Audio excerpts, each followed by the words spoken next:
about to start and have a conversation about the universe and all its complications. Step right in, we've been waiting for you to say that you're confuddled. Ba-da-da-da-da, ba-da-da-da-da-da-da-da-da, ba-da-da-da-da-da-da-da, ba-da-da-da. Yeah, we've been waiting for you, waiting for you. Hello and welcome to Confuddled, where we sort through the muddle and confusion of life, finding the deep and... Oh, you know what? What's the point? What's the point, Azul? What's the point? I mean, I don't really feel like doing this week, you know? You mean Because, yeah, well, no, the whole podcast. what? Yeah, because, to be honest, I'm struggling to find the meaning in it. Okay, this is Today's topic is the meaning. Finding the meaning of life. So, hey, I got you there. yeah, you did. Yeah, he wasn't expecting that. No, so, I wasn't. Yeah. So yes, no, the podcast is still happening. It's still happening. It's just my idea of a joke. Thank God for that. So welcome to Confuddled. I'm your host for this week, Alex, and with me today is Me, as always. Azul. So yeah, this week I wanted to talk about meaning, Oh God. finding meaning, the meaning of life, Yeah. the big question, Clearly. the one that many philosophers, well, actually all, well, Pretty it's the much big everybody. question of all philosophy, Yeah, isn't it? The Basically, meaning, finding one of meaning. those big questions. Yeah, so let's talk about meaning. What is meaning? What do we mean by meaning, Azul? Meaning. What do you think we mean by meaning? I think we mean meaning. The quality which defines, the quality which brings me. Oh my gosh, can you define meaning without using the word meaning? That's a very good question. 'Cause I just realized that I don't know, because I was going to say meanings are defined by the quality which brings meaning to life or something of the sort. What we mean by meaning in this case is almost like purpose. You could probably interchange the word with purpose with reason, like for having a reason for something, for something for being worthwhile. So when we say, what is the meaning of life? To clarify, we're going to mean, I'm very conscious now, self-conscious of using the word mean, Yeah. but what we mean is that what is the purpose? We could say what is the reasoning? What can we get from, or what can we give life? It's the big existential question. What is the meaning of life? Are you meaning that meaning is less meaningful than something meaningful like purpose? No, I was just trying to clarify what we meant by meaning. So Okay, the meaning of I was just pulling life. a towel by saying meaning a lot of times. Okay. I was really confused by that. Very confused. The hamster wheel was spinning. Yeah. The hamster wheel was spinning. Well, I'm glad. I want to hear what you have to say. So what do you feel is the meaning of life? I've thought about this quite a bit, and the conclusion I came to, skipping through all the introspection and stuff like that, is that we define our meaning ourselves. So we bring meaning to our lives if we are talking about life. If we are talking about life. But if we're talking about something else, then we define meaning again. Like a word has meaning because it's defined by humanity. A object has meaning because we put some sentimental value to it, and so it has meaning to us, and so on and so forth. Pretty much everything comes down to us defining it, is my philosophy at least. Yeah. That's a really, really good way of putting it. That the fact that words mean something is because we as humans ascribe meaning to it. So we're already doing it. Yeah. And I think that's a really great insight you have. And that, well, if we can do it with language, why not with life itself? That is the question, isn't it? Yeah. Actually, it was to be or not to be. But That is the question. so let's go back to the ancient philosophers of the West. Let's go to the Greeks, Of course, the Greeks. the groovy Greeks. The groovy Greeks. So from my research, what I could tell from basically most of the Greek philosophers, or the ancient Greek philosophers, was that they all had as their goal eudaimonia. It's a Greek word, eudaimonia, and that could be translated, it could mean happiness, well-being, flourishing, or excellence.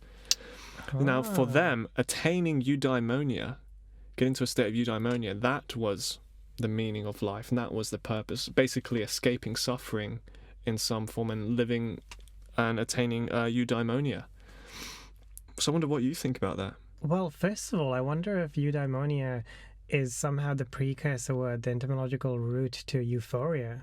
I wonder, maybe it has some link, but I don't speak ancient Greek, unfortunately. It'd be something I'd love to do. It would. I just thought about it and I thought that would be interesting because the quality. Sorry, what does eudaimonia mean again? Eudaimonia means happiness, well-being, flourishing, or excellence. Yeah, so it kind of makes sense that euphoria would be linked. But regardless, that's a bit of a tangent. True. But that's actually quite interesting. So they all thought that bringing happiness to life was basically important. I guess maybe, this is me, I don't speak Greek, but maybe I'm wondering if it could be translated as something like fulfillment as well. Ah. Because these are things that we all aspire to. It's quite interesting that, a couple thousand years ago, these groovy Greeks were thinking about, hey, we actually all after eudaimonia. And it's very relevant to us today, thousands of years later. We actually all after eudaimonia, all after fulfillment, happiness, well-being. We're after excellence. Not much changes in a few thousand years. Strangely not. Clearly. Everything changes and nothing changes at the same time. Yeah. So I think they're right on point there. I think that we all, in order to get to the meaning of life, I think we have to look at our longings and our desires. I think at the root of all of our desires is this pursuit of eudaimonia. We all want to flourish. We all want freedom. We all want happiness and fulfillment. And I think this deep longing in us to have eudaimonia and not just give up and just accept, life is miserable, what's the point, and just accept it as it is. I find it very interesting that we have this deep longing for eudaimonia within us as human beings. And I think in that we already have some meaning. We already have a clue maybe to the meaning of life. Really? Yeah. Through eudaimonia? Eudaimonia, I mean, that in itself is what we all want. We all want to be happy. We all want to flourish and find fulfillment, don't we? This is quite interesting. So is it that eudaimonia is the meaning of life, or does achieving eudaimonia require meaning for your life? Rather, I'd say option 3. What's option 3? Option 3, mystery option 3 is that the pursuit of, or the attainment of eudaimonia is the meaning of life. So it's sort of different from what you first stated, I think. That's what I interpreted as. Maybe I could be wrong, but that's how it seems to me. Like, even the pursuit is That's like a meaningful. bombshell in my head. It's just like, everything makes sense now. So what I'm hoping with this podcast episode we're doing, we can address this question of meaning, because I think it's something that we really need to address today.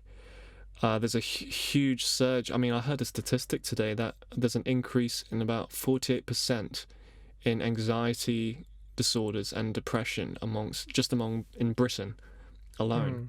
And we know that in New Zealand, there's a really high percentage of depression. Yeah, really high, especially among young people. And suicide, actually. Yeah, and a very high rate of suicide. Yeah. So I think these questions are very important for us to ask, because I think they'd make a huge difference in addressing these issues. Aristotle's philosophy was about the pursuit of eudaimonia and attaining eudaimonia, and that itself was the highest good that we could attain for, because all the Greek philosophers talked about the highest good. And to Aristotle, I was under the impression that eudaimonia was the highest good that we're after. And how do we achieve eudaimonia, according to Aristotle, was through a lot of the other classical philosophers, is through virtue, attaining virtue. Right. Yeah. Huh. That's quite interesting. So, was that just Aristotle or most Greek philosophers? Most Greek philosophers, by the looks of it, well, most of the really famous ones anyway, were talked about eudaimonia and the pursuit of the highest good.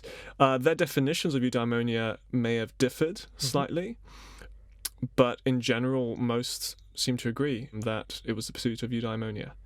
For example, Seneca and Epictetus, the Stoics, as Stoics, they define eudaimonia as the highest good, and through applying the Stoic principles, as we discussed in the other episode with Marcus Aurelius, the attainment of eudaimonia was the result of those practices, of those Stoic views.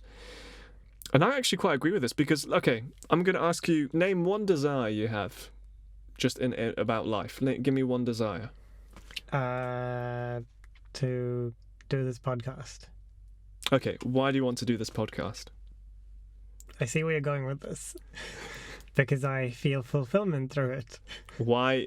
Okay, great. There you go. So we got there very quickly. Yeah, I know. Usually, because you caught on to what I was saying, but usually it takes a lot more whys to get to something. For example, if you test it with someone and say, hey, okay, I want to go traveling. Why do you want to go traveling? Because it makes me happy. Yeah, eventually you'll get down to it because it makes me happy. Once you break down someone's desires and you ask them why do you want to do this and why do you want to do that, and in order to do that, eventually you get to, because it makes me fulfilled or because it makes me happy. And after that, when you ask why, there's like, well, no, it's because it makes me happy. That's it. Yeah. That's usually, I find, the root cause, the root desire. And I find that really interesting. And I think it's good that we already have a clue to finding some meaning in life because we have this pursuit of eudaimonia. Yeah.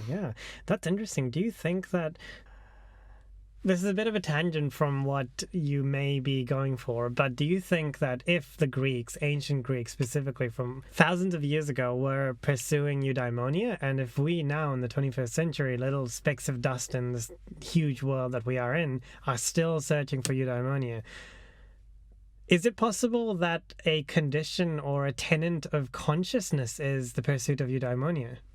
Wow. I don't think that's a tangent at all. I think that's getting right to the core of it. Yeah? I reckon so. Or maybe there's an evolutionary reason why this pursuit of eudaimonia just keeps us surviving, keeps us living. Yeah. Like, did the cavemen have eudaimonia, or did they want to, or were they just slaves to their basic needs? I'm quite curious now. Yeah, it's a shame we don't have a time machine with us. Yeah. Maybe in the future. But I find it very interesting, with, as you've just said, that we have this longing for eudaimonia, for this fulfillment, where why not just be like biological machines who just want to fulfill our needs for food, water, survival, procreation.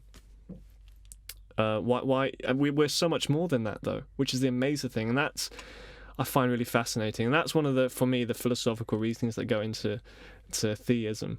Right. And I'm a theist. Yeah.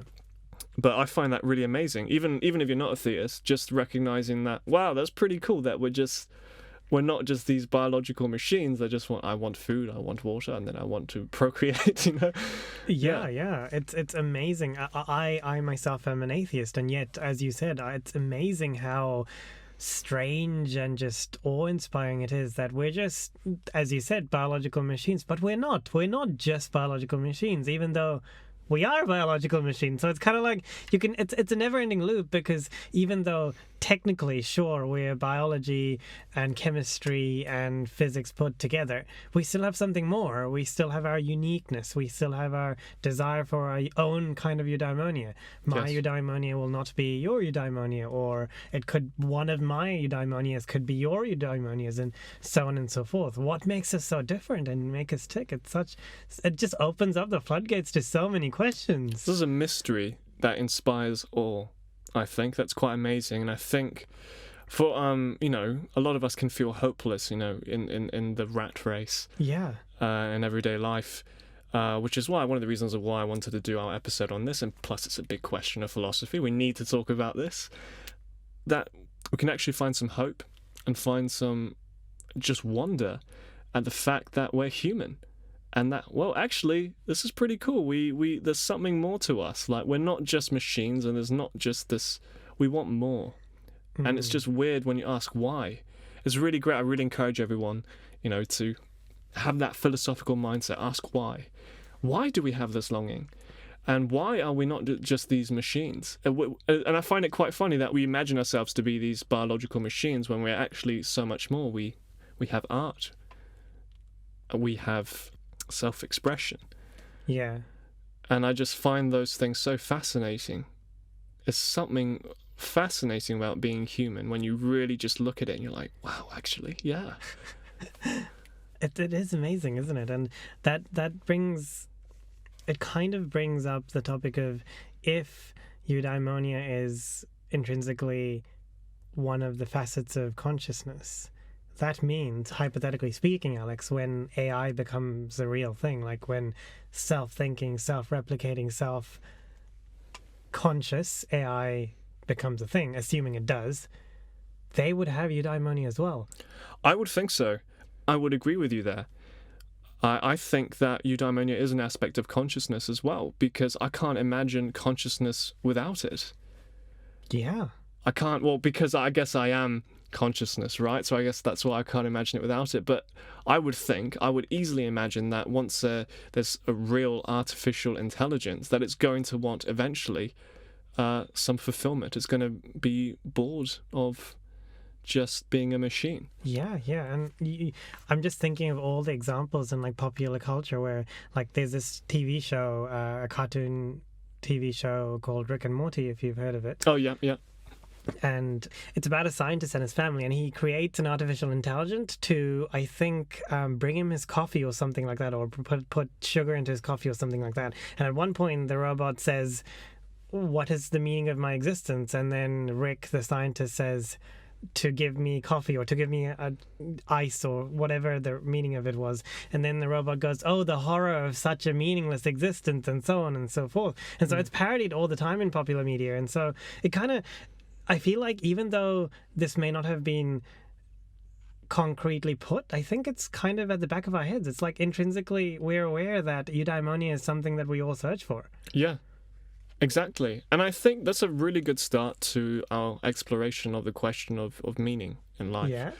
Because we already have some vague semblance of it, that the fact that we search for meaning, that's meaningful in itself, that we search for fulfillment, we search for happiness. We have a clue there. We have a good start that, okay, it's not entirely meaningless because we want meaning. That's true. Right? Yeah. It's not entirely meaningless because we have this longing for fulfillment. We have this longing for happiness. But then you could easily go, well, maybe the attainment of such a thing is impossible and there's no point. And then you could go back, spiral down into an existential crisis. Right. But let's try and talk about how we can get to eudaimonia. So eudaimonia seems to be a possible meaning to life, according to the Greeks. And I would agree. And so we know there's the Stoics, Seneca and Epictetus, and then also Aristotle, all believed in that virtue in some form. They had differing definitions of virtue, but it involved being a good human being in some form. They believed that was the way to achieving eudaimonia. And it's quite interesting because there's actually a lot of scientific research that's come out in recent years on the benefits of compassion, and how compassion is actually beneficial to our own well-being and actually increases our level of happiness. For example, there was a study I heard about once where they had a few groups of people and they gave all these different groups money and told them to spend it in different ways. So for one group, they told them to spend it on themselves. For another group, they told them to spend it on a friend. For another group, they told them to spend it on a stranger. I think there was a last group where they told them to spend it on a stranger and actually interact with that stranger and stay with them. For example, I think there was one of the subjects who bought a stranger a cup of coffee and actually sat down with them and had that cup of coffee. And the results were that people who bought a stranger something and also interacted with them, that group gained the highest level of satisfaction and happiness out of the study. Wow. Which is quite interesting because you'd think we'd just be selfish biological machines, right? Who would just be like, oh, yeah, great, I've got something beneficial to my own survival. Yeah, that's actually quite curious. I would have thought, to be honest, they would have gotten more happiness from like getting it for their friends or something, but... No, but that's the strange thing. They Yeah. do it for people they know, but actually people you don't know, you get higher levels of happiness. Wow. Yeah. So it seems like compassion and being kind and being a good person is actually the best thing to do if you're selfish. That's amazing. It's like the closest scientific basis to getting like helping each other in altruism is eudaimonia, and it's just an amazing concept, to be honest. Well, yeah, it's great, isn't it? And I guess the thing is that we're social animals, right? Yeah. So even from a purely, you could go from a scientific perspective, it's good for your physical health and your well-being, and you're a social animal, so it's beneficial to you as a species to be kind to others. and you get some eudaimonia. So That is true. That is Yeah. true. It's like ticking all the boxes you need. it is ticking all the boxes. So that's great. I think we're off to a good start. This is a very important question to ask. You know, what is the meaning of my life? Because actually has a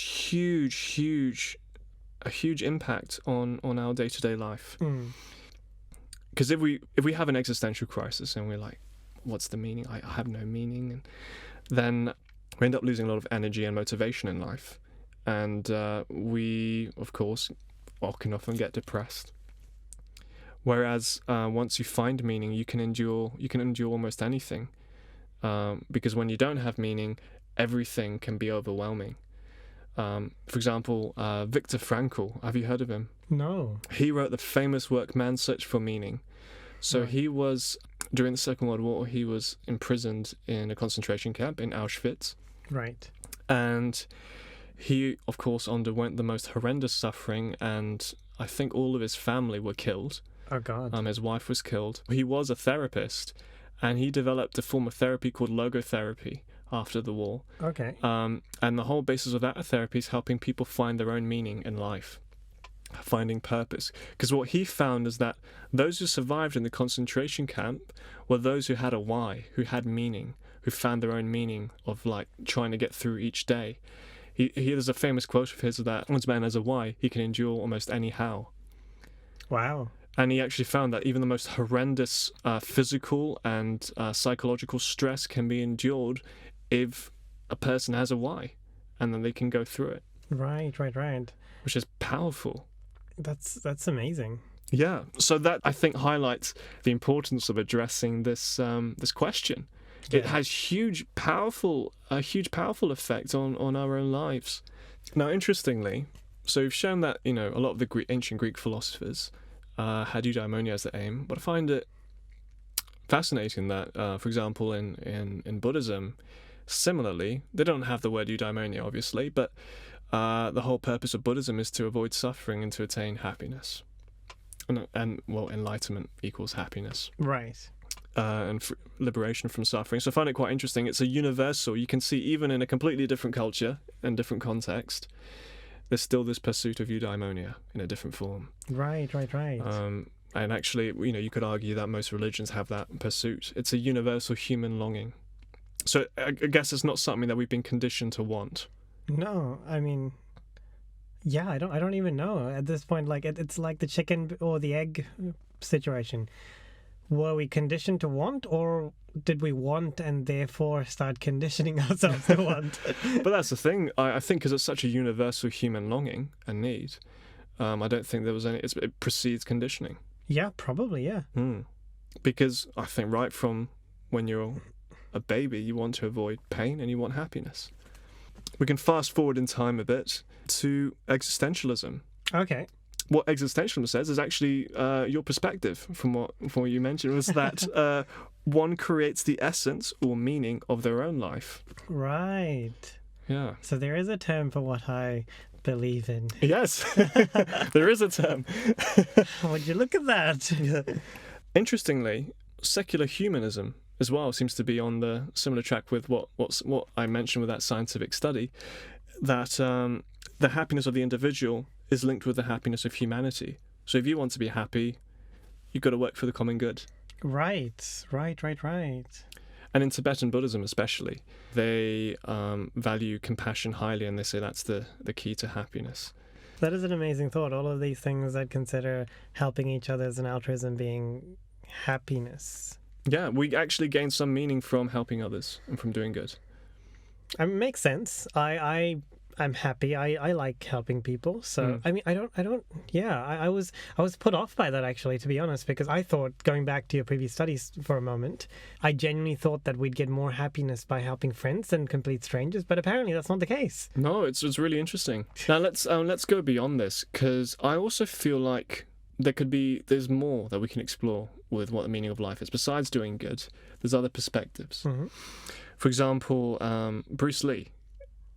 Remember Bruce Lee, the famous martial artist? Yes, indeed. Watcha! Yeah. So Bruce Lee actually majored in philosophy when he studied at university. Wait, really? Yes, and he of course studied a lot of Eastern philosophy as well as Western, and he was of course very much in the Eastern camp, and he studied a lot of Taoism and Buddhism, and for him, from the Taoist perspective, he said the purpose of life is simply to live. Right. Think about it. Yeah. That's literally it. That's what life wants. It wants to live. Yeah. Right? Like you could really apply that to anything. Like the purpose of eating is to eat. I mean, Yeah. it's nonplussed. It's such an obvious statement, but yet we don't think about it with life, right? Exactly. And that's because Eastern philosophy has quite a different way of approaching things than Western philosophy. Right. Western philosophy questions, and asks and analyzes and uses it. Reason, it holds very high importance in Western philosophy. But Eastern philosophy takes a different approach. It's more about experience. And it's more about, they don't value reason as highly and like logical questioning as much. They don't emphasize that as much. Right. For them, it's obvious. What's the purpose of life? Well, to live.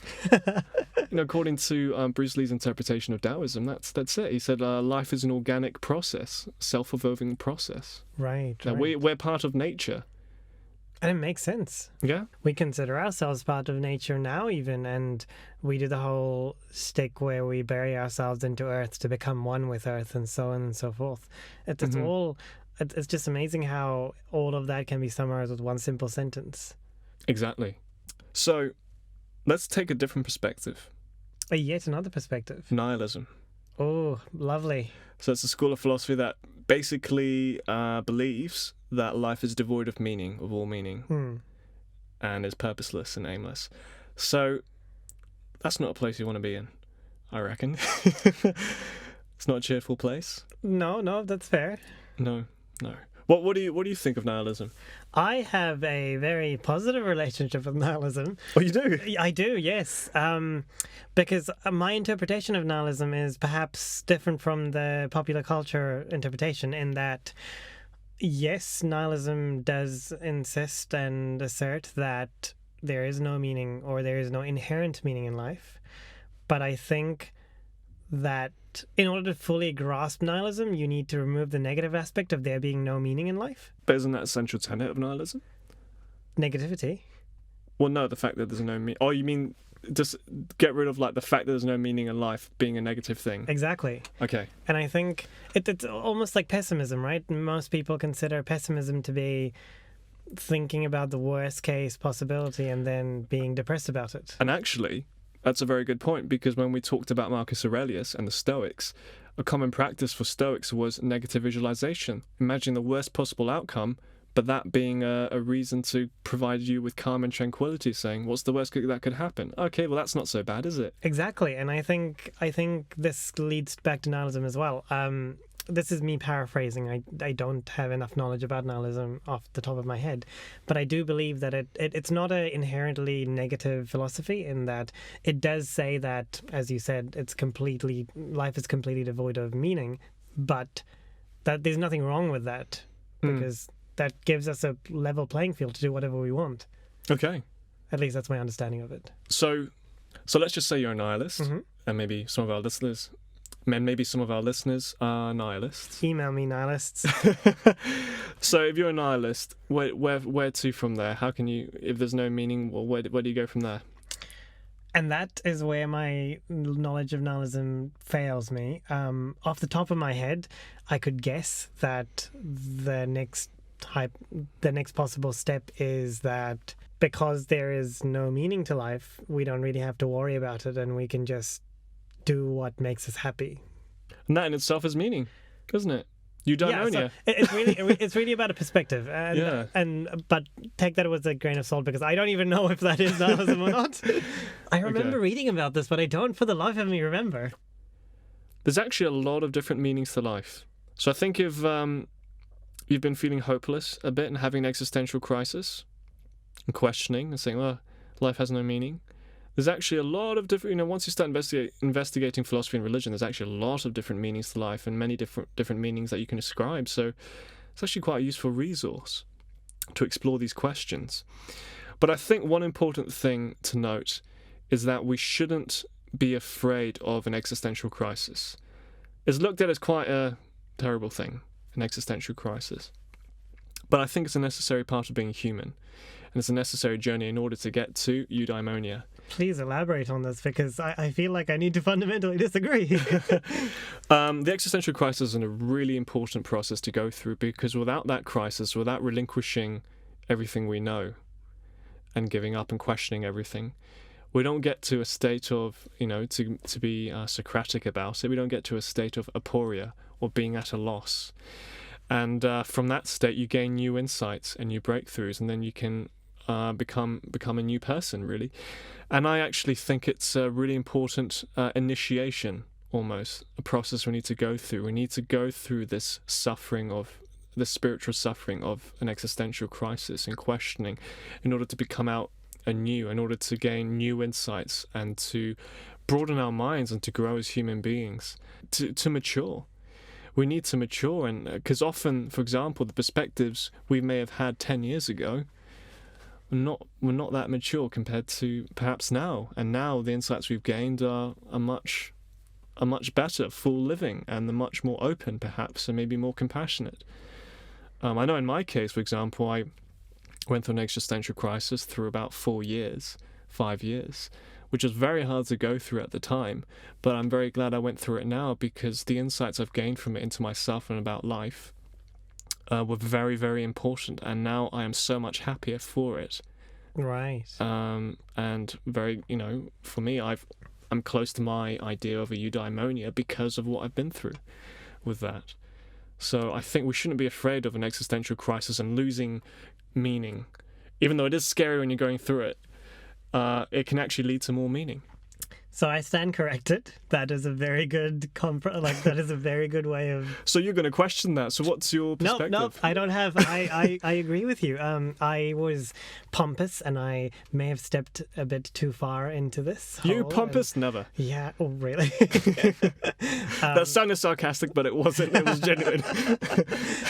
But no, you're completely right. At least I think you're completely right, and I think that aporia is definitely important. I mean, there's so many adages around that as well, like it is darkest before the dawn. Yes.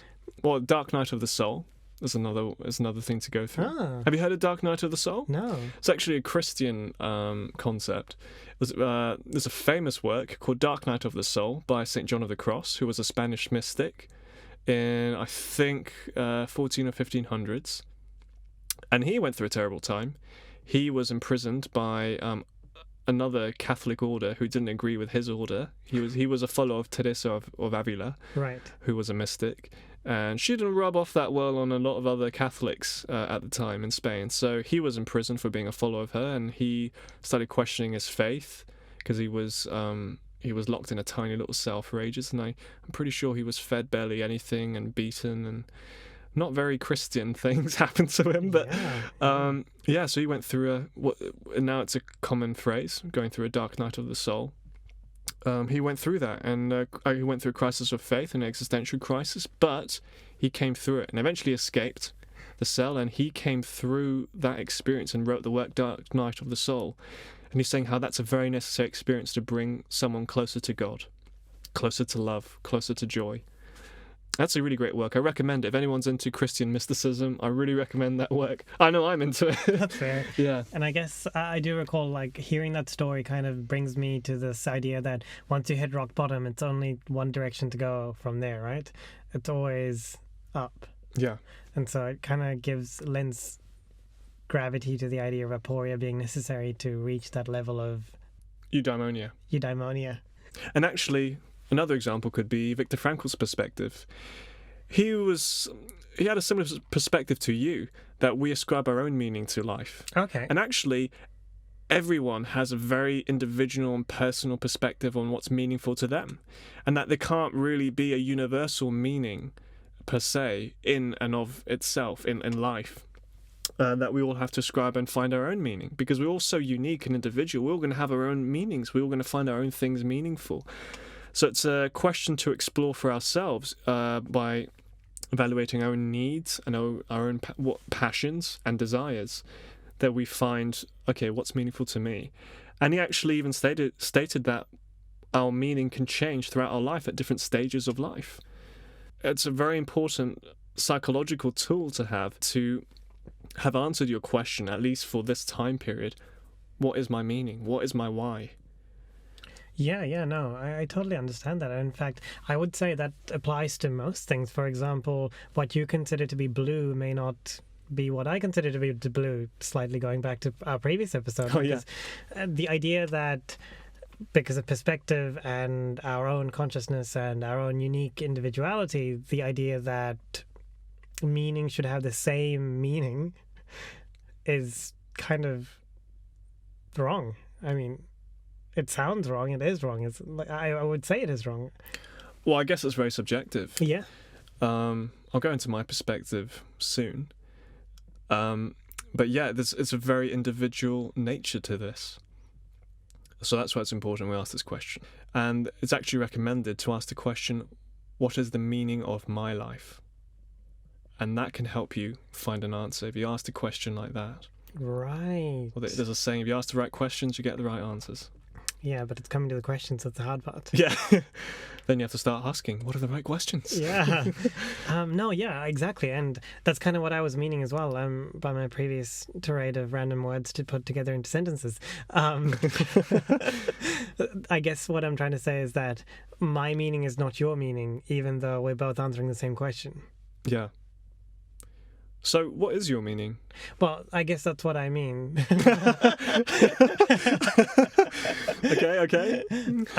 So I suppose my belief about meaning is that we each create our meanings, and so for me, I would create my meaning to be XYZ, for example.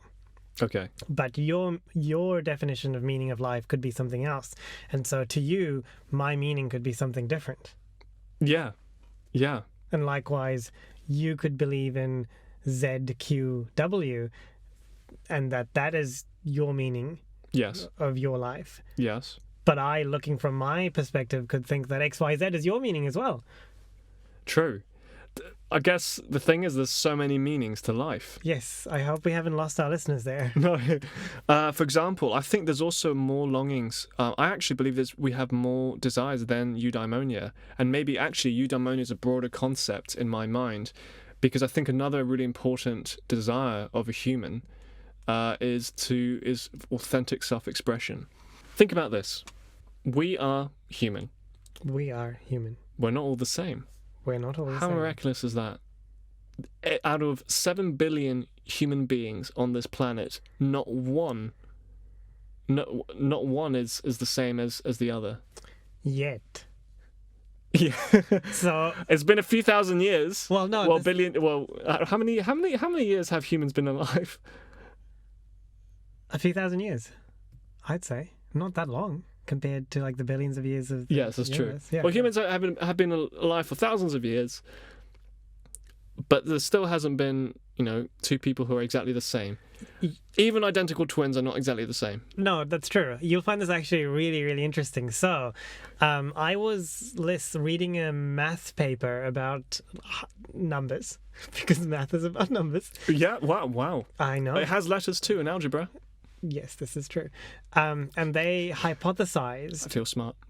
Congratulations. You're welcome. Certificate of Math Understanding bestowed upon you, Alex. So they hypothesized that if you count the number of atoms in the human body, or the average size of the human body, let's say it's 100 kg, is that normal? That's very big. Okay, like 90 kgs? That's still a stocky man. 60 kgs? Yeah, probably. Yeah, 60, 70, yeah. Yeah. Are you just using your weight as like the primary? Keep going down. 20. So they hypothesized that if average human being is 60 kgs, and if you take all of that in terms of the number of atoms in it by using Planck's constant, which is this really long number and stuff like that, then you could state how many humans there needs to be before inevitably there's a human being with the exact same atoms and the exact same order in the exact same way as another human being. But that's a very slim chance, isn't it? Yes, and it's a very unimaginable number as well. So exactly. And it hasn't happened yet. No, well, not that we know of, at least. Okay. Well, even if there happens to be one person in the near future who's exactly like another person, even personality-wise, and even consciousness-wise, and everything's the same, which I reckon is impossible. But let's just say, even if that were the case, all the rest of the billions of human beings are different, right? No, exactly. And in fact, I'll give you more ammo for your point. Even with my scenario, with the exact same atoms being ordered in the exact same way, Yeah. that only applies to a very single point in time. The moment that time moves, the two beings are different because they go through different experiences. Right. And so their atoms are affected differently. And so there is technically no way for a human being to be identical to another human being consistently across time. Wow. That's amazing. Gotta Yeah. let that sink in for a bit. But isn't it incredible that we are so unique, every one of us? There's no one who's the same as anyone else Yeah. in any way, like exactly. We're all special little snowflakes. But let's take that, and I find that, at least in me, and I think in a lot of people, and I think that's one of the reasons for art, we have a deep need, a deep longing for self-expression and authenticity. And I think that's something that's really important to address today, because there's a lot of conformity today. We feel the need to fit in. But I think this creates almost existential frustration within us if we do conform, because we have this deep longing for authenticity and self-expression. And I think that could be taken part of a broader concept of eudaimonia. We find fulfillment in authenticity and in truly being ourselves. Right. Yeah, so I guess one meaning you can have from life is living each day being your authentic and true self, and being excited by the unfolding of yourself and the growth of yourself and the development of yourself as a human being, and exploring your different desires within an ethical boundary, of course, but exploring, because I realize this can be taken way out of context. I love the caveat there, just within reason. Within reason. And exploring your different longings and desires and passions, and exploring yourself, because it's a miracle that we're here.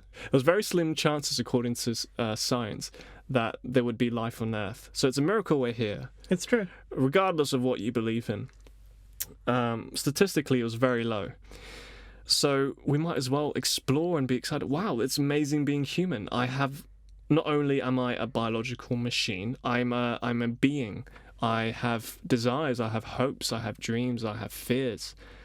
It's exciting spending life exploring those, and even, for example, through art, expressing yourself through dance or through a medium such as writing or even painting.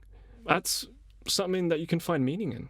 Yeah, I mean, even scientists say the miracle of life, if only because it's such a minuscule chance for it to happen.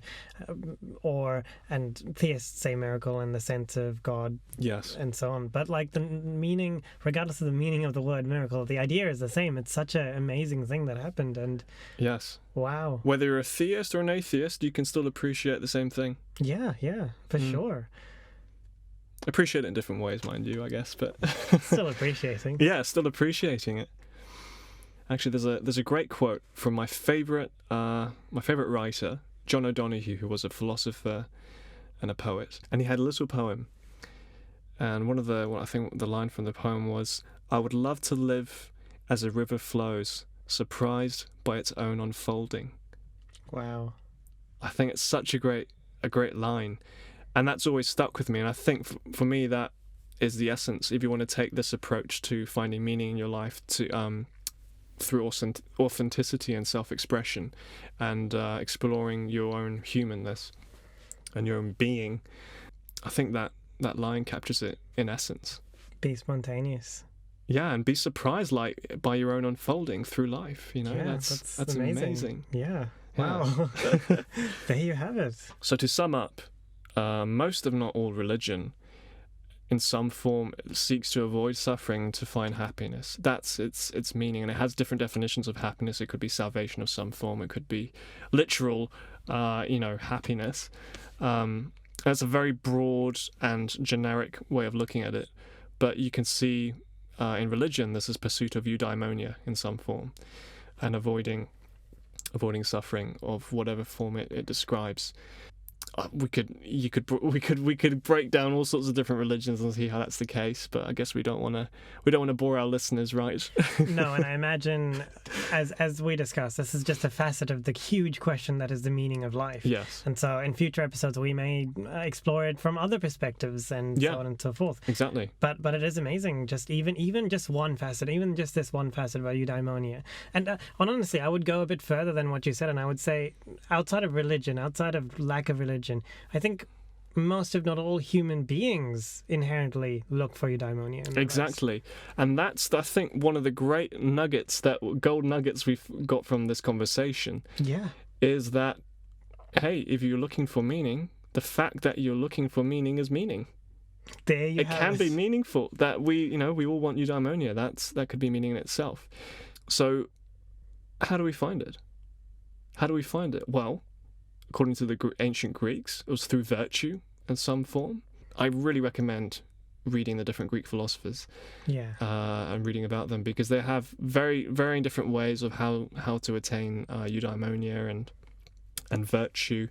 But yeah, according to them, it was virtue that was the way to attain eudaimonia. And also, we can find meaning through authenticity, through self-expression, and through questioning our own desires and passions and needs and ascribing our own meaning to life. Like, what is my purpose today? What is my purpose in this stage of my life? Like Viktor Frankl taught.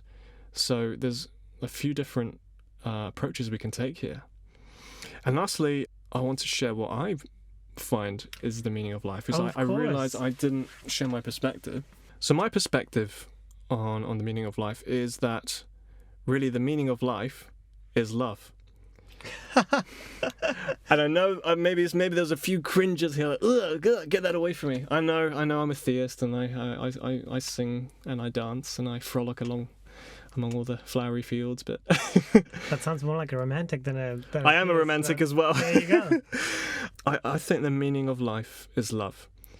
And I did say that to someone once, and they asked me, "Oh, what do you think the meaning of life is?" I just said, "Well, you're going to cringe. You're going to hate it." And they're like, "No, come on, tell me." I said, "Love," and they're like, "Ugh." So they did cringe and hate it. They did cringe and hate it, but love, I think, with a capital L. So love, and I'm not talking about purely romantic love here. I'm talking about universal love.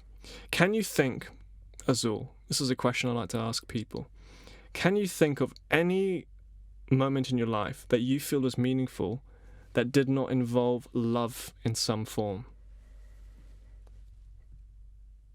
See, when I ask myself this question, I cannot think of one single moment that for me felt meaningful that didn't involve love in some form. Far out, you're right. For me, that question blew my mind. That blew my mind when I asked myself that question for the first time. I could not find one moment in my life that was meaningful, that did not involve love in some form. But is that cheating? Because, bear with me. Perhaps cheating is too harsh of a word, but... No, I like cheating. Great. Because, when it's love with a capital L, as you've described it, just liking or loving to do something is also love.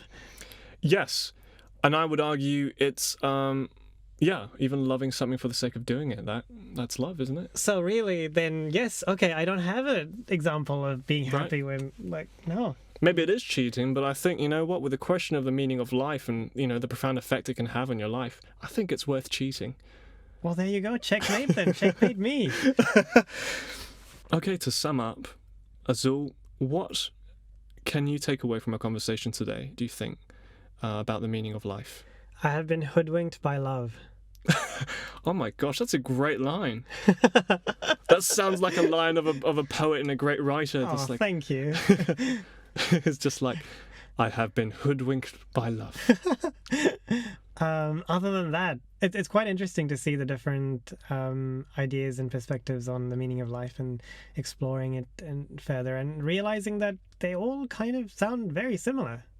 Strangely. Yeah. Yes. It's just like different perspectives on similar things. Yeah, but I would like...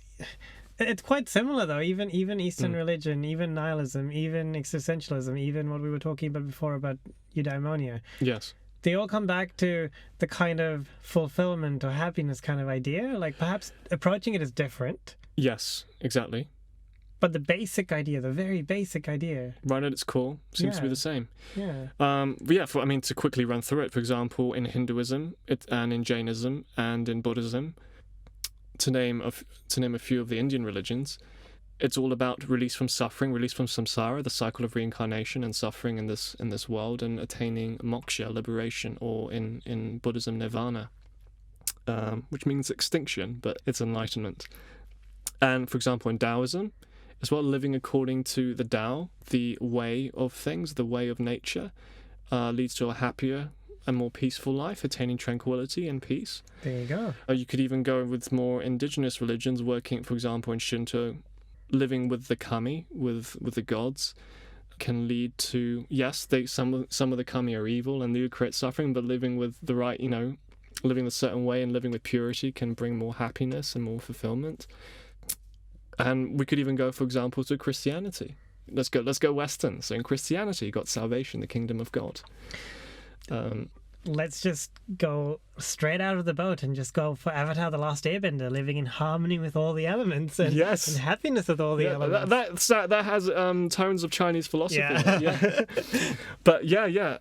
In Christianity, and then in Zoroastrianism, which was one of the probably, I think, the second oldest monotheistic religion, because there's one other monotheistic religion called Tengriism, which was a Mongolian religion, and that they think that was the oldest monotheistic religion, but some argue it's Zoroastrianism. Is that the religion relating to Jewish philosophy, or? No, it inspired Judaism. Oh, okay. So it did inspire a lot of. They believe there was some contact between the Jews and between the Zoroastrians who were in. I think it was Iran. Right.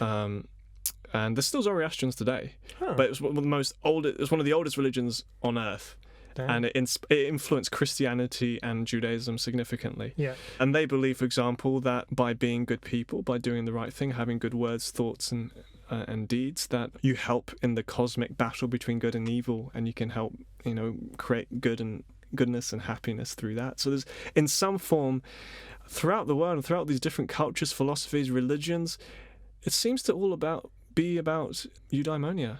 Yeah, or from your perspective, about love. About love. Yeah, Yeah. because turn the other cheek, loving kindness, so on and so forth. Yeah, so it's quite a big question with a big answer, I think. Big answers, lots of answers. Fun times. Yeah. And I think for me, what I've taken away from this is that actually there's quite a lot of meaning to life. There's more than I thought.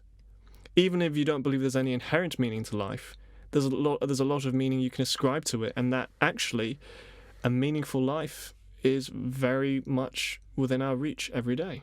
Because we ascribe meaning to it. Exactly. And that can be meaningful in and of itself. Yes. What I can take away from this is that, well, I believe love is the meaning of life, but actually love itself, showing kindness to strangers, can actually bring you to eudaimonia.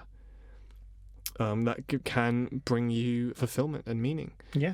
And I actually didn't realise until we had this conversation how universal the pursuit of eudaimonia is. Right? Right? It was just disturbingly clear, and I was like, what? Yeah.